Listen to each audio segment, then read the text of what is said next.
D'abord, remercier Joël Ménard.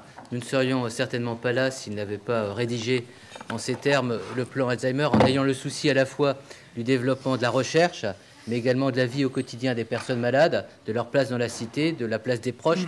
Et regardez cette construction, puisqu'on arrive au terme du plan Alzheimer, du troisième plan Alzheimer, regardez cette construction, cet aboutissement qui éclaire également d'autres champs de la santé publique, notamment de la maladie chronique. Et je trouve qu'un colloque comme celui-là est également un peu un paradigme d'une réflexion qui peut se poser dans d'autres contextes de la maladie grave, voire des situations extrêmes.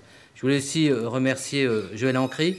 Dès la première sortie de l'EREMA version 2, comme sur Internet et version 2, on est allé dans son service, on est allé à Sainte-Périne, et vous regarderez sur le site de l'EREMA, et soyez-y attentifs, vous faites EREMA sur Internet, il y a énormément de documents, mais il y a également des colloques, des films, et vous verrez la première sortie, on avait abordé aussi ces questions au quotidien dans le contexte d'un hôpital ouvert sur la cité. Je veux aussi remercier Fabrice Zil. L'EREMA, c'est une dynamique, ce n'est pas quelques personnes, c'est un réseau qui s'est constitué. On a une psychiatre, une éminente psychiatre aussi qui fait partie du réseau, mais c'est également des partenaires, et on a deux partenaires importants. La Fondation Médéric Alzheimer, qui est le lieu de ressources pour tout ce qui est réflexion, action en sciences humaines et sociales, et également France Alzheimer, donc tout le réseau France Alzheimer, puisqu'on voulait vraiment être inclus dans une réalité et être aussi questionné au quotidien. Puis le dernier remerciement pour les personnes qui sont autour de la table, c'est Alain Greenfeld, qui est une personnalité, je crois qu'on est attaché réciproquement à Alain Greenfeld par ses engagements, y compris avant qu'il n'était président du comité consultatif national d'éthique. Il est président d'honneur depuis quelques jours. Alors, je dis, c'est plus beau que d'être président d'honneur que d'être tout simplement président, puisqu'on a le mot honneur en plus. Et je pense que tout le monde a su rendre hommage à son action déterminante, notamment en ouvrant les questions de bioéthique sur des questions beaucoup plus larges, beaucoup plus universelles. Peut-être qu'il en aura un mot. Puis je dois aussi remercier, alors j'ai toujours du mal avec son nom, mais je te remercie d'être ici présent, ça m'évitera de mal le prononcer, puisque c'est un élément constitutif également de la Fondation Médéric Alzheimer. Je donne la parole à Joël Ménard. Bien, mesdames, messieurs, le rôle d'un président, c'est surtout de bien faire respecter les horaires. Alors, vous savez, j'ai commencé à regarder ma montre, mais avant de donner la parole au premier orateur, je voudrais vous indiquer pour quelles raisons on a voulu mettre l'éthique au même niveau, finalement, que la recherche, l'accompagnement, le soin pour la maladie d'Alzheimer.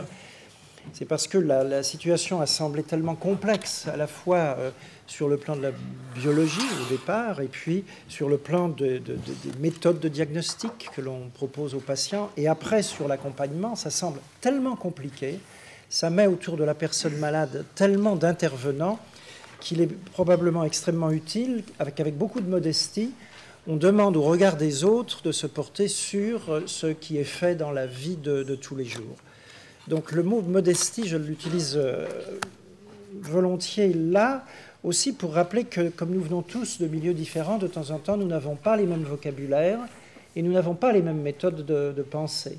Donc la discussion, souvent, est un petit peu difficile parce qu'on ne vient pas des mêmes origines au point de vue formation intellectuelle et au point de vue langage. Donc au cours de cette matinée, au cours de cet après-midi, je crois que nous faisons réellement un exercice d'éthique puisqu'on essaye d'écouter les autres et de se comprendre en sachant bien que la partie juridique était absolument indispensable à envisager en même temps que l'on abordait les problèmes psychologiques, les problèmes de la vie de tous les jours. On a besoin d'un cadre et c'est ce cadre-là que nos collègues juristes nous aident à comprendre et peut-être aussi à créer, tout en sachant bien qu'il y a eu beaucoup de choses de faites en France bien avant le plan, au cours des 5 à 6 dernières années. Alors on va commencer par notre relation, des questions qui avaient été souvent posées, mais puisqu'il y a un comité consultatif national d'éthique, est-ce qu'il faut vraiment qu'il y ait quelque chose de spécifique sur la maladie d'Alzheimer? Parce qu'à ce moment-là, on peut vous dire que pour toutes les maladies, il y a une spécificité. On peut se demander si on ne devrait pas généraliser ce type de réflexion, ce qui n'est pas impossible. Mais de toute façon, là aussi, on a besoin d'une référence beaucoup plus large, avec des gens qui envisagent l'ensemble des problèmes en les plaçant en perspective les uns par rapport aux autres, alors que quand nous-mêmes nous sommes impliqués dans un problème, nous voyons le monde à travers notre problème. Donc la relation entre les comités un peu spécialisés sur des maladies et le comité consultatif national d'éthique est extrêmement importante pour prendre là aussi une hauteur de vue par rapport à ce que les autres que nous ont comme problème dans les domaines où ils sont impliqués. C'est pour ça que je suis très content que tu commences dans les temps et en essayant de bien respecter l'horaire qui est de 25 minutes, 30 minutes.